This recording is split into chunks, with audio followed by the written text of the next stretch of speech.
प्रधानमन्त्री देउवाले संसदको विश्वास पाए। देउवाको पक्ष 165 मत खस्दा विपक्षमा जम्मा 83 मत। माधव नेपाल समूह विनय देउवालाई बहुमत।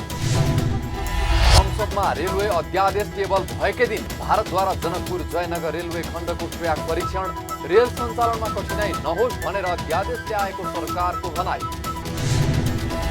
र आर्थिक वर्षको पहिलो कारोबारको दिन शेयर बजारमा उच्च अङ्कको हरियाली। साउनबाटको धितोपत्रको कारोबारमा लाग्ने पुँजीगत लाभको गणना परिवर्तन।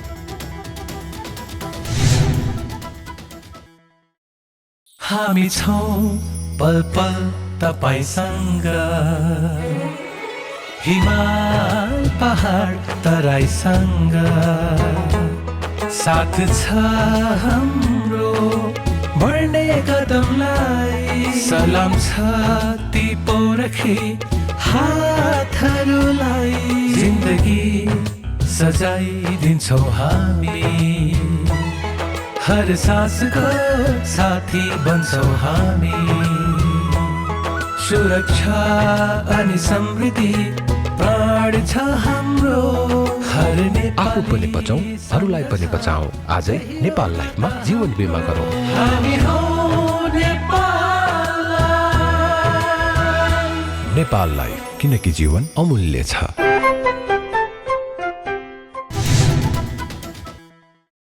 नमस्कार, कारोबार समाचारमा स्वागत छ। अब समाचार विस्तारमा।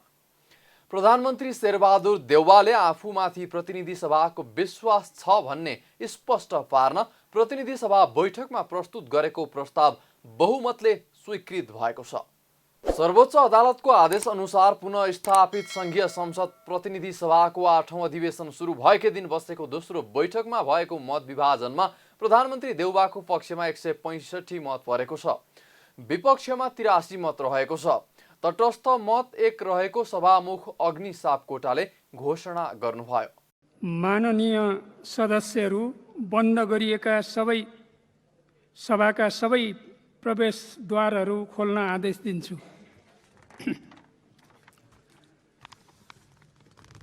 मान्य सदस्यहरू, अब म मत विभाजनको परिणाम घोषणा गर्दछु। मान्य सदस्यहरू, आजको मतदानमा उपस्थित मान्य सदस्यहरूको सङ्ख्या 249 रहेको छ। सम्माननीय प्रधानमन्त्री श्री शेरबहादुर देउवाले नेपालको संविधानको धारा 76 को उपधारा 6 बमोजिम आफूमाथि प्रतिनिधि सभाको विश्वास छ भनी प्रतिनिधि सभाबाट विश्वासको मत प्राप्त गर्न राख्नुभएको प्रस्तावको पक्षमा अर्थात् हुन्छ भन्ने पक्षमा जम्मा 165 मत, प्रस्तावको विपक्षमा अर्थात् हुन्न भन्ने पक्षमा 83 मत र प्रस्तावको मत दिन्न भन्ने पक्षमा 1 मत परेको छ। सम्माननीय प्रधानमन्त्री श्री शेरबहादुर देउवाले नेपालको संविधानको धारा 76 को उपधारा 6 बमोजिम आफूमाथि प्रतिनिधि सभाको विश्वास छ भनी प्रतिनिधि सभाबाट विश्वासको मत प्राप्त गर्न राख्नुभएको प्रस्तावको पक्षमा 165 मत परेको र उक्त सङ्ख्या प्रतिनिधि सभामा तत्काल कायम रहेको सम्पूर्ण सदस्य सङ्ख्याको बहुमत भएकोले सम्माननीय प्रधानमन्त्री श्री शेरबहादुर देउवाले प्रतिनिधि सभाबाट विश्वासको मत प्राप्त गर्न राख्नुभएको प्रस्ताव बहुमतले पारित भएको घोषणा गर्दछु।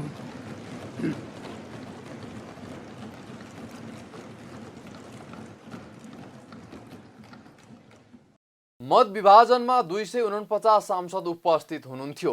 प्रधानमन्त्री पदमा कायम रहन देउवाले 136 मत पाउनुपर्ने थियो। संसदको सबभन्दा ठूलो दल नेकपा एमालेका 121 सांसद छन्। तर एमालेको माधव कुमार नेपाल पक्षका नेपाल सहित 11 जना सांसदले देउवाको पक्षमा मत दिएका छन् भने केही सांसद तटस्थ बसेका छन्। नेपाल पक्षका सांसद भीम रावलले आज नै प्रतिनिधि सदस्यबाट राजीनामा दिनुभएको छ। यस्तै केपी ओली समूहका केही सांसदहरूले समेत देउवालाई विश्वासको मत दिएका छन्। नेपाली कांग्रेस, नेकपा माओवादी केन्द्र, जनता समाजवादी पार्टीको बाबुराम भट्टराई उपेन्द्र यादव पक्ष, राष्ट्रिय जनमोर्चाले पक्षमा मत दिएका छन्। जसपाको महन्त ठाकुर राजेन्द्र महतो पक्षका सांसदहरूले समेत प्रधानमन्त्री देउवाको पक्षमा मत दिएका छन्। यसअघि बैठकमा आफूप्रति विश्वास छ भन्ने प्रस्ताव प्रस्तुत गर्दै प्रधानमन्त्री शेरबहादुर देउवाले विगतका सरकारले गरेका राम्रा कामलाई निरन्तरता दिने बताउनुभयो। उहाँले प्रधानमन्त्रीको रूपमा केपी शर्मा ओलीले गर्नुभएको असल कामका लागि धन्यवाद दिँदै सरकारले गरेका राम्रा कामहरूलाई निरन्तरता दिने प्रतिबद्धता समेत व्यक्त गर्नुभयो। कोभिड-19 हाम्रो लोकतन्त्रको चुनौती हो। गरिबी, बेरोजगारी, अस्पृश्यता जस्ता तमाम साझा समस्या छन्। नेपालको स्वतन्त्रता, सार्वजनिक सत्ता, भौगोलिक अखण्डता, स्वाधीनता, स्वाभिमान हाम्रा साझा विषय हुन्। नेपालको संविधानको संरक्षण, त्यसको असल कार्यान्वयन हाम्रो साझा गन्तव्य हो। संघीय लोकतान्त्रिक गणतन्त्रात्मक शासन व्यवस्थाको माध्यमबाट दिगो शान्ति पुरा गर्न हामी सबैको साझा उद्देश्य हो। यसका लागि हाम्रो बिचमा सहायता आवश्यक छ। सम्माननीय सभामुख महोदय, हामी सबैसँग आफ्नो अनुभव छन्। मान्य केपी शर्मा ओलीजीले विगत 3.5 वर्ष सरकारको नेतृत्व गर्नुभएको छ। उहाँले गर्नुभएका असल कामका लागि म धन्यवाद दिन चाहन्छु। उहाँको अनुभव हाम्रो लागि उपयोगी छ, उपयोगी हुनेछ भन्ने विश्वास लिएको छु। विगतमा भएका राम्रा कामहरूको निरन्तरता दिँदै कमी कमजोरी सुधार गर्दै जानुपर्नेछ। महत्त्वपूर्ण नयाँ कामहरू पनि गर्नु छ। देशमा सुशासन कायम गर्नु छ। त्यसका लागि सरकार, प्रमुख प्रतिपक्ष, सबै राजनीतिक दलहरूबीच निरन्तर संवाद, सहकारी र सामूहिक प्रयत्न आवश्यक छ भन्ने मेरो मान्यता छ। प्रधानमन्त्री देउवाले कोभिड-19बाट नेपाली नागरिकलाई जोगाउने सरकारको पहिलो प्राथमिकता भएको समेत बताउनुभयो। साथै राजनीतिक दलबीच शान्तिपूर्ण प्रतिस्पर्धा र स्वस्थ आलोचना स्वाभाविक भएको भन्दै सबै राजनीतिक दलबीच सहमति र सहकार्य जरुरी रहेको पनि औल्याउनुभयो। यता प्रधानमन्त्री देउवाले बैठकमा विश्वासको मत दिन आग्रह गरिरहँदा नेकपा एमालेका नेता तथा प्रतिनिधि सभा सदस्य प्रदीप कुमार गेवालीले भने संविधानको धारा 76 को 5 को अपव्याख्या गरेर शेरबहादुर देउवालाई प्रधानमन्त्री नियुक्त गरिएको बताउनुभयो। उहाँले निर्दलीय व्यवस्थालाई जस्केलाबाट छिराउने काम भएको पनि बताउनुभयो।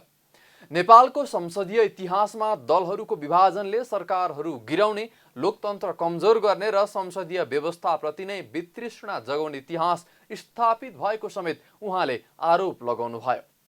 3 चोटि दलीय विभाजनको शिकार बनेर पहिला गृहमन्त्रीको रूपमा, पछाडि 2 चोटि प्रधानमन्त्रीको रूपमा बाहिरिनुभएका सम्मानीय शेरबहादुर देउवा आज 76.5 को एउटा अपव्याख्या, जसले 32 वर्ष अगाडि हामीले समाप्त पारेको निर्दलीय व्यवस्थालाई जस्केलाबाट छिराउने काम गरेको छ, त्यसैको सहारा लिएर प्रधानमन्त्री बन्दै हुनुहुन्छ।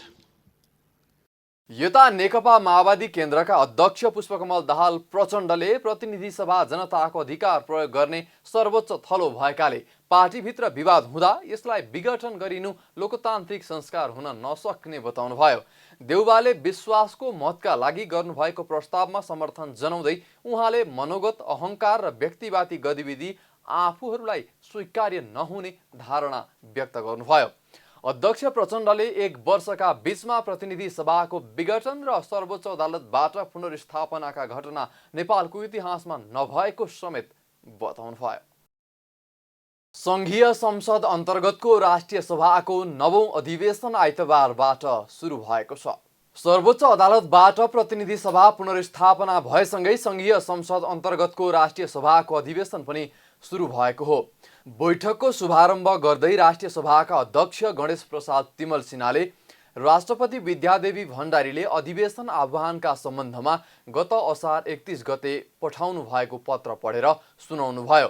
त्यसैगरी बैठकमा सर्वोच्च अदालतको परमादेश अनुसार प्रधानमन्त्रीमा नेपाली कांग्रेसका सभापति शेरबहादुर देउवालाई राष्ट्रपति विद्यादेवी भण्डारीले प्रधानमन्त्री पदमा नियुक्त गर्नुभएको र प्रधानमन्त्री देउवाको सिफारिसमा मन्त्रीहरू नियुक्त गरिएको सम्बन्धमा राष्ट्रपति कार्यालयले पठाएको पत्र पनि अध्यक्ष तिमल सिन्हाले पढेर सुनाउनु भएको थियो।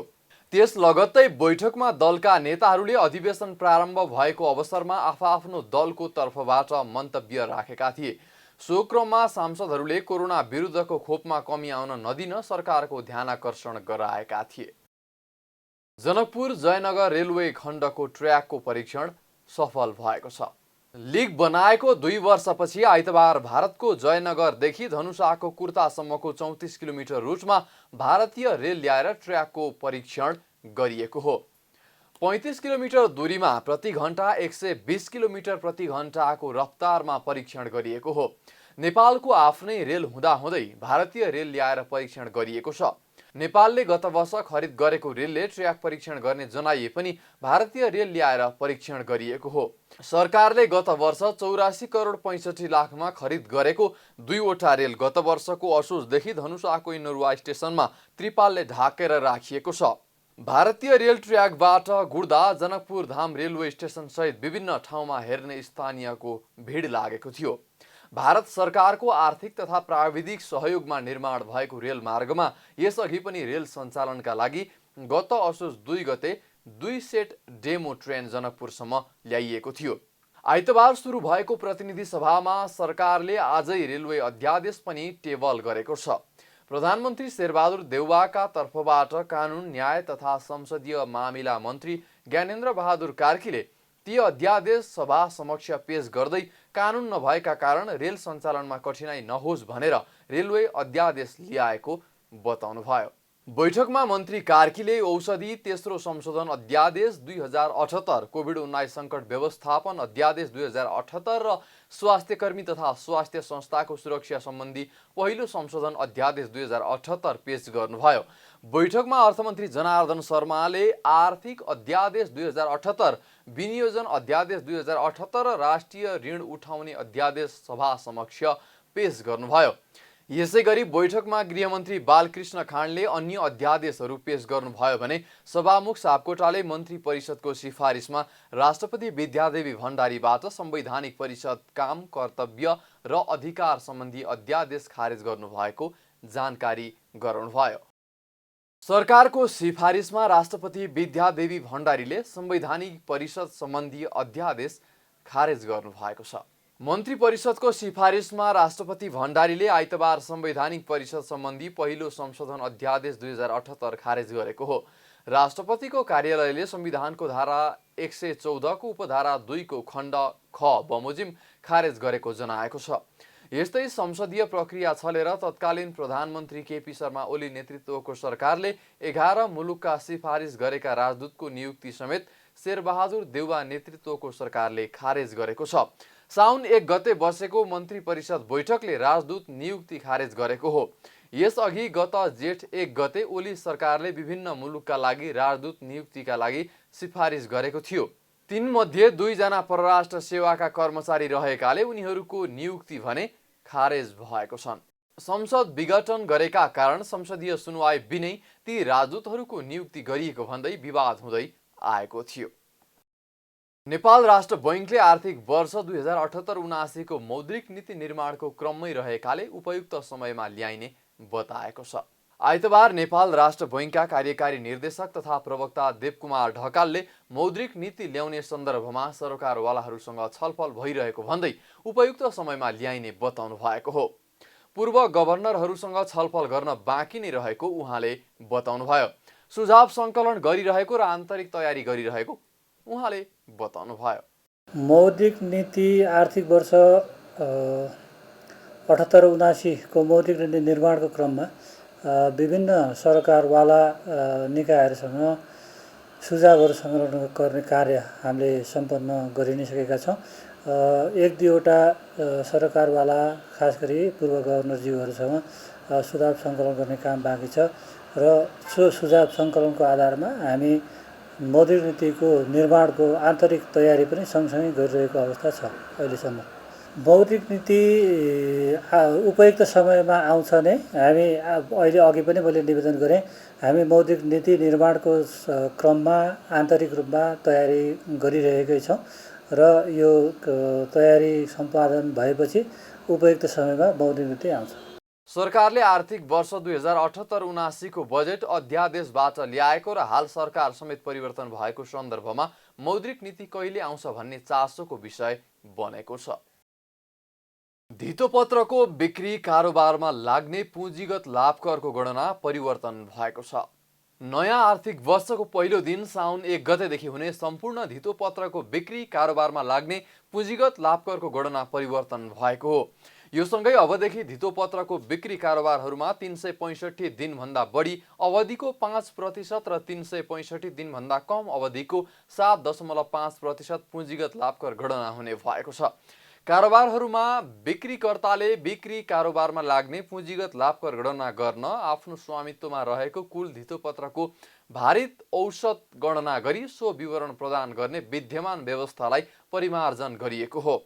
अबदेखि धितोपत्रको लागतको भारित औसतका साथै आफ्नो हितग्राही खातामा मौजात रहेको समयावधि समेत गणना गरी बिक्री गरेको धितोपत्र मध्ये 365 दिनभन्दा बढी अवधि स्वामित्वमा रहेको धितोपत्र र सो भन्दा कम अवधि स्वामित्वमा रहेको धितोपत्रको संख्या समेत खुलाई प्रदान गर्नुपर्ने व्यवस्था गरिएको छ।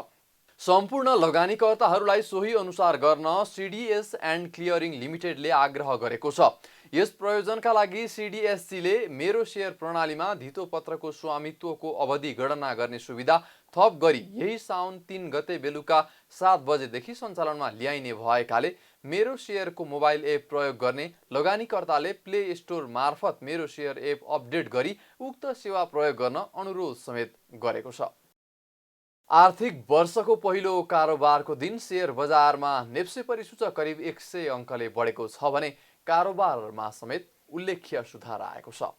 आइतबार कारोबार सुरु भएदेखि नै उकालो लागेको शेयर बजार मापन गर्ने नेप्से परिसूचक करिब 100 अङ्कले बढेर 3000 अङ्क नजिक उक्लिएको हो।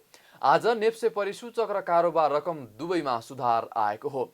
परिसूचक 97.21 अङ्कले बढेर 2980.69 अङ्कमा उक्लिएको छ। कारोबार रकम पनि 11 अर्ब 63 करोड रुपैयाँ बराबरको भएको छ। आज कारोबारमा आएका सबै समूहको परिसूचकमा उच्च अङ्कको हरियाली छाएको छ। समृद्धि फाइनान्स, सिन्धु विकास बैङ्क, गादी ग्रुप, सिङ्गटी हाइड्रो एनर्जी र हिमालयन पावर पार्टनरको शेयर मूल्य 10% बढेको छ। कारोबारमा आएका 221 कम्पनी मध्ये 9 कम्पनी बाहेक सबै कम्पनीको शेयर मूल्य बढेको छ। मञ्जुश्री फाइनान्सको सर्वाधिक 40 करोड 79 लाख रुपैयाँको शेयर किनबेच हुँदा नवीर बैङ्कको 38 करोड 63 लाख, अरुण भ्याली हाइड्रो पावरको 37 करोड 68 लाख, एनआइसी एसियाको 35 करोड 35 लाख र कामना सेवा विकास बैङ्कको 34 करोड रुपैयाँको शेयर किनबेच भएको छ। भूतपूर्व ब्रिटिस गोर्खा सैनिकले नेपाल र बेलायत सरकारलाई आफ्नो माग पूरा गरिदिन भन्दै साङ्केतिक प्रदर्शन गरेका छन्। आइतबार संसद भवन अगाडि उनीहरूले साङ्केतिक प्रदर्शन गरेका हुन्।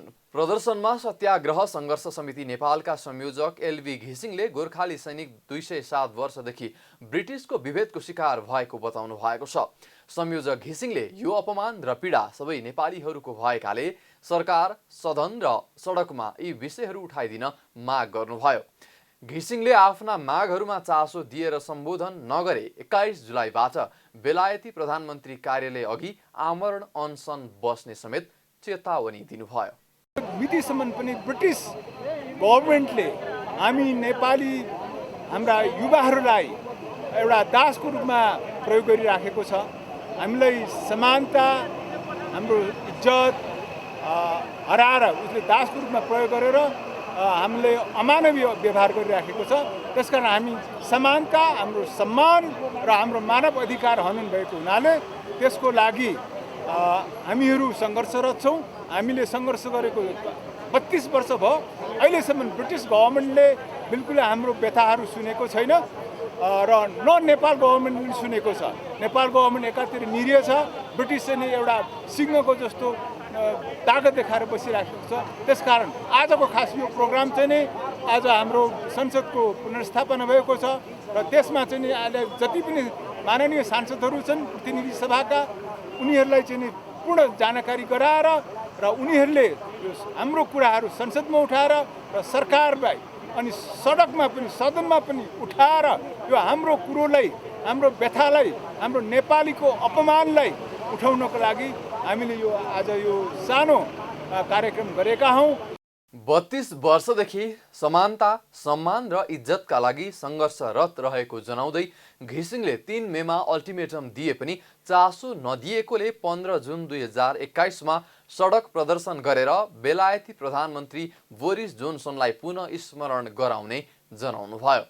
ब्रिटिस आर्मी सरह नै गोर्खा ब्रिटिस आर्मीले पनि तलब, पेन्सन र सेवा सुविधा पाउनु पर्ने उनीहरूको माग छ। कारोबार समाचारमा अब सुन चाँदी र विदेशी विनिमय दर सम्बन्धी जानकारी।